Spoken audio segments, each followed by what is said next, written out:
como foi a minha convivência com um colega muito chato durante um ano e o que estava por trás do comportamento dele. É isso que eu vou compartilhar com vocês hoje.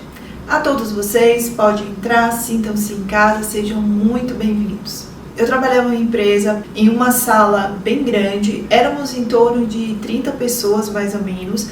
Eu interagia com quase todos da sala, eu sempre fui muito brincalhona, brincava com um, brincava com o outro, mas tinha uma pessoa que eu não me aproximava. Sabe aquela questão de antipatia à primeira vista? Foi isso que aconteceu. Era tipo assim, estava todo mundo na sala trabalhando, concentrado, o celular dele tocava, ele atendia o celular nas alturas, ficava falando um tempão, assunto particular, não tinha nada a ver com o trabalho, e a gente era obrigada a ouvir a conversa dele. E era assim, não era uma vez no dia, eram várias vezes no dia, todos os dias, e para piorar, ele usava uma gíria, e ele só falava essa gíria o tempo todo. Se alguém falasse com ele bom dia, ele usava gíria. Se alguém falasse com ele tchau, ele usava gíria. E aí, isso foi me incomodando. Então, assim, eu não queria aproximação dele. Eu não encostava perto da mesa dele. Eu não conversava com ele. Era assim, era distância total que eu queria. Porque a presença dele me incomodava muito, me irritava muito. Ele trabalhou lá durante um ano.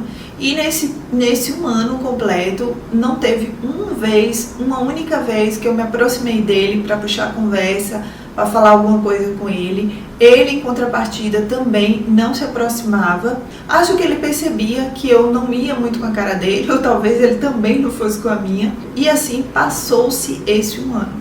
Ao final de um ano, o contrato dele foi encerrado e quando estava bem perto dele sair, ele encostou na minha mesa, assim, do nada, de repente. Ele nunca tinha feito isso e ele começou a conversar.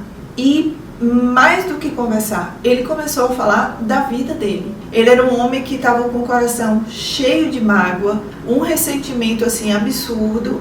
E eu fiquei ouvindo aquele homem falar, assim, surpresa, porque eu nunca imaginava que ele fosse fazer isso. Só que, enquanto ele falava, o Senhor começou a falar comigo. E o Senhor falou comigo de uma forma muito clara. E ele foi falando, você está vendo esse homem que está aí na sua frente, que você teve antipatia à primeira vista, que você se recusou a falar com ele, que você não queria encostar perto dele porque você achava ele chato demais. Você está vendo o quanto esse homem precisava de mim e você não fez nada. Você está vendo o tempo que você desperdiçou porque você o julgou pela aparência. A Bíblia fala que o homem vê a aparência, mas que o Senhor vê o coração. E aí você pode dizer, jesuíta, como é que você ia ver, saber o que estava no coração dele?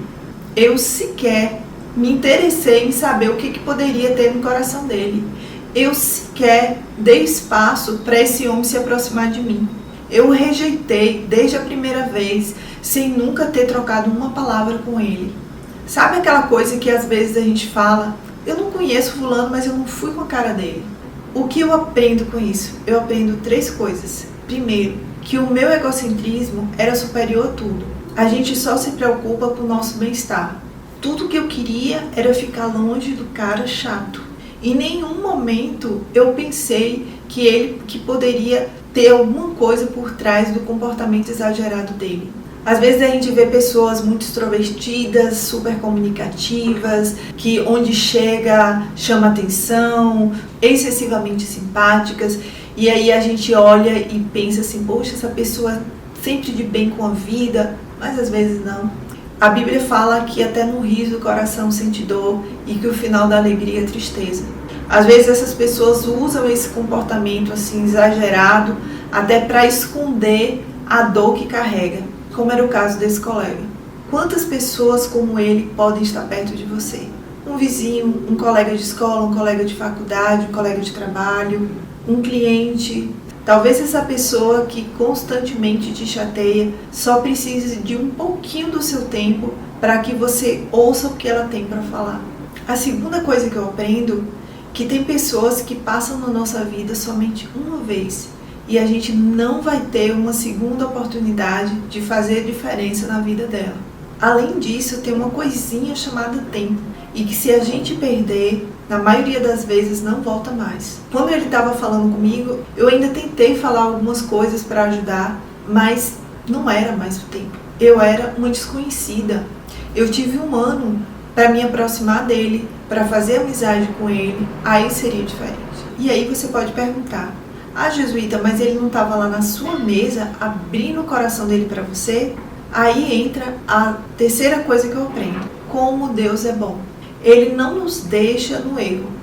Ele não levou o colega da minha mesa para abrir o coração dele para mim, para que eu recuperasse o tempo perdido. Ele levou ele lá para me mostrar como eu fui negligente durante esse tempo todo. O Senhor não passa a mão na nossa cabeça, Ele nos confronta quando a gente erra, porque Ele quer que a gente se corrija, que a gente amadureça e que a gente não volte a cometer os mesmos erros.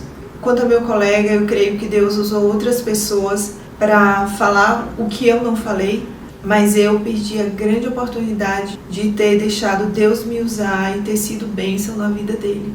É isso que eu queria compartilhar com vocês hoje. Mais uma vez, espero que tenha sido conteúdo relevante. Se inscreva no canal, dê um like se gostou, compartilhe. Aquele velho e grande cheiro para todos vocês e até o próximo vídeo.